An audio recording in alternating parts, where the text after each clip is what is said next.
Done. Robert! If I come in there and those shelves aren't clean to my standards, there will be hell to pay.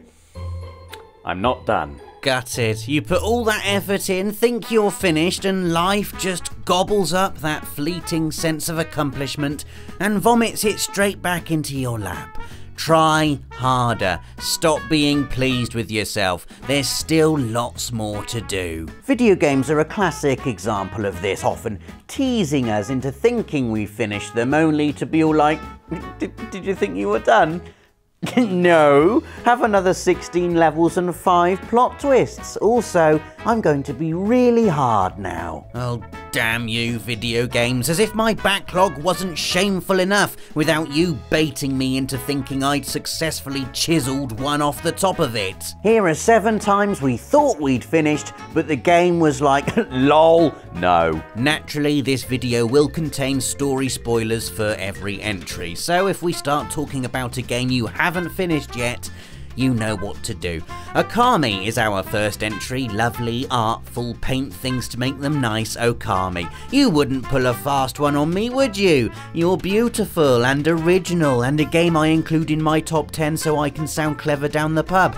Oh wait, you did. So here's the deal. As soon as you start Okami, it's in your face with Orochi, a massive 8-headed dragony demon thing whose return has brought darkness to the land. You, as lupine sun goddess Amaterasu, are charged with making things right. That involves smacking demons, stroking things with your celestial paintbrush, and listening to an irritating bug sidekick called Issen in cutscenes. And he's constantly like, oh, we've got to beat Orochi. Do this and we'll be one step closer to Orochi. Oh, this will put a spanner in Orochi's works, won't it? Well, technically he's like, but you know what I mean. Anyway, about 20 or so hours into Okami, you know, the kind of length most games are like, phew, it's time to start winding things down. You enter Orochi's dungeon, and it's very Final Dungeon-y. It's difficult, it's labyrinthine. It makes you wish for the big green open world outside, and then you fight Orochi himself, and it has all the traits you'd expect from an RPG final boss, i.e. it's not particularly difficult, but you have to do the same thing about 46 times to win. Only, plot twist, Orochi isn't the big bad guy after all, and you've still got about another 20 hours of gameplay left. Which, to be fair to Okami, isn't a bad thing, because Okami is amazing.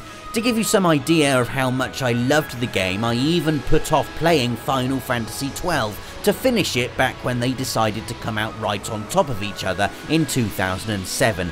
So yeah, damn you Okami, but also thank you Okami. Our second entry is Metal Gear Solid 5: The Phantom Pain.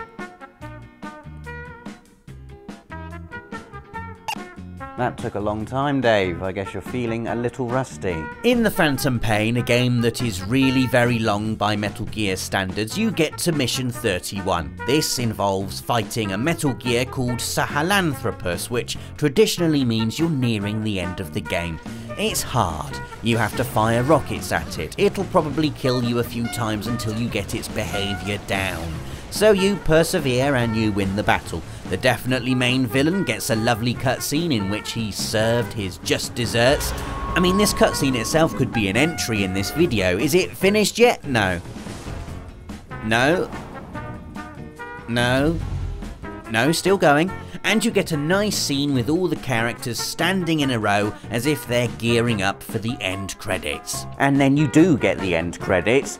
But not really. I mean, who was fooled by this, really? Not just by the credits, I mean, every single bloody mission in MGS5 has credits, I'm guessing, so Hideo Kojima could stick his name in the game as many times as possible, but by the ending. There's obviously more story to come, roughly another third or so, actually, and instead of finishing, the game says, welcome to Chapter 2. Which includes another fight against Sahelanthropus, only this time, it's even harder. Thanks, Metal Gear Solid 5: The Phantom Pain. Dragon Quest VIII is next, and much like Okami, has you chasing about after the definitely main villain for tens of hours before you finally get to confront him after a definitely final dungeon. Dulmagus has everything you'd expect from a final boss in a JRPG too. A fiendish name, silver hair, an obscene difficulty spike, a cheap cloning trick and multiple forms. His second one a classic case of actually he's really big and muscly and also has wings, didn't you know? No, I didn't know. I didn't know this wasn't going to be the end either. It's not the end. In fact, if memory serves me, I don't even think you're halfway through at this point. You've still got miles and miles of open worlds to discover, a bunch of increasingly hard boss battles against the evil spirit that was possessing Dulmagus, as it now possesses other things, and a load of level grinding against metal slimes. And also, like Okami, that's totally fine because A, Dragon Quest VIII is amazing, and B, it was out when I was at university and so had time to sink 200 hours into a single game while I was avoiding both lectures and sleep. Fourth on our list is Red Dead Redemption, a game that plays a cruel trick on you as you near the actual true ending.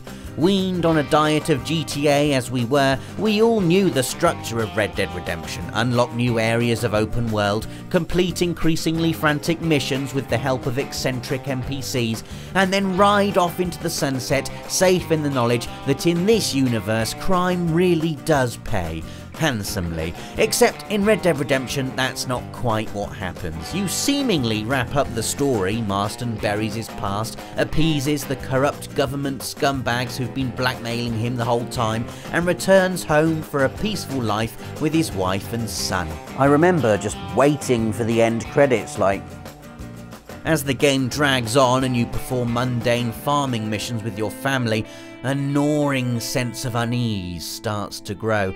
Why hasn't the game finished yet? The game should have finished. That was the ending. I'm now playing the happily ever after bit. Why do I need to see this? Because it's not happily ever after, is it? A couple of hours after the story seemingly cools off, the thing we'd all been dreading but not giving voice to finally happens. You know the drill. You've seen this 1,000 times before. Hell, I'm sure I've put it in Friday Features 1,000 times before. But it transpires that those government scumbags I mentioned earlier aren't quite as appeased as we all thought. And it doesn't end well for Marston. On a happier note, this right here isn't technically the ending. No, that happens after we skip forward in time a few years and avenge our father's death while controlling a now fully outlawed up Jack Marston. How's that for overkill? Redemption indeed. Final Fantasy VI is next up, a game that just broke all the rules. I mean, in JRPGs you're supposed to quest about, have lovely hair, grind a bunch of mobs until you're strong enough to nonchalantly flick the final boss into submission. You're supposed to win, and for maybe 30 or so hours of Final Fantasy VI, that's precisely what you do. I mean, that's demeaning of me. Final Fantasy VI is a masterpiece and far more than just a collection of JRPG tropes, but you do get to a point in the game where you think to yourself, yeah, I've seen this kind of thing before. We're in an area filled with really hard monsters. It's an area that's floating in the goddamn sky. And usually in Final Fantasy that means either it's a secret area filled with treasure chests and chocobos. And it's not that, is it? Look. Or it's the end of the game. And it really feels like it. Even Final Fantasy veterans didn't sniff this one out when they first played it. All the big players are here, the evil Emperor, Kefka, the comic relief clown, until it transpires that he's not actually the comic relief clown and is in fact the ultimate villain. A villain who manages to achieve what no other villain in the history of Final Fantasy or even the whole of video games has managed to achieve. He successfully destroys the world. What? On that day, the world was changed forever, Final Fantasy VI says famously. And it wasn't just referring to the world of the game, the world of storytelling was changed forever. The earth splits apart. Towns and areas you've explored and cursed for their mind-numbing frequency of random battles are broken beyond recognition. Your party is scattered. The bad guy has won. Except he hasn't, obviously, because you get together and kick his ass later on, but at the time, man. Unbelievable. We thought the game was ending. Instead, the world was ending.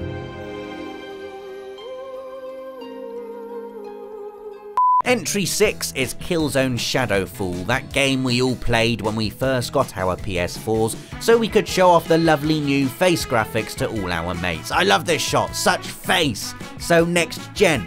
Anyway, you do the single player campaign and it's great, and you kill some Hellghast and everything is obscenely pretty, and then, what? You've been killed? Oh great, it's one of those, is it? I mean, it looks that way, doesn't it? You've been shot right in the first person, and here are the credits. The game must be over and the bad guy has won, but wait, you're not done yet. The credits have done a thing. The thing credits do when they're like, ha, not really, there's more, and now you're playing as someone else, and it's an entire new level. You're not remotely finished yet. This is mean, Killzone Shadowfall. First of all, you took away all my toys, i.e. you killed me, and now you're all like, go on then, have them back. You big tease, but we'll forgive you, because we get to do this. Slow-mo bullet tracking interface of man who killed us. Now you can end Killzone Shadowfall. Now you can end. Our final entry contains possibly the most famous plot twist in all of video games. You go through Bioshock convinced that Andrew Ryan, founder of Rapture, is a very, very bad man. Why wouldn't you think that? Atlas tells you, and he's the friendly talking waypoint man. We always trust the friendly talking waypoint man, don't we?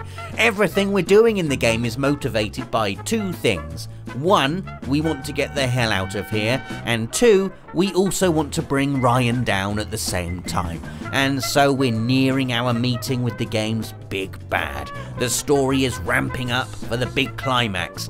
We've got all our plasmids ready, we've lined the walls with pillows in case we throw the DualShock at them, and... A man chooses, a slave obeys. We're not going to fight Andrew Ryan, apparently. Instead, we're going to sit and watch as we involuntarily butcher him with his own golf club. Yeah, Bioshock is far from over. Would you kindly proceed to the real big bad of the game? Frank Fontaine, who's been pretending to be the friendly talking waypoint man, when in fact, he's the evil talking waypoint man. Unbelievable. So yeah, just when you thought you were done, when you were psyching yourself up for the big showdown, Bioshock whips the narrative rug from under your feet and sends you hurtling after a new nemesis.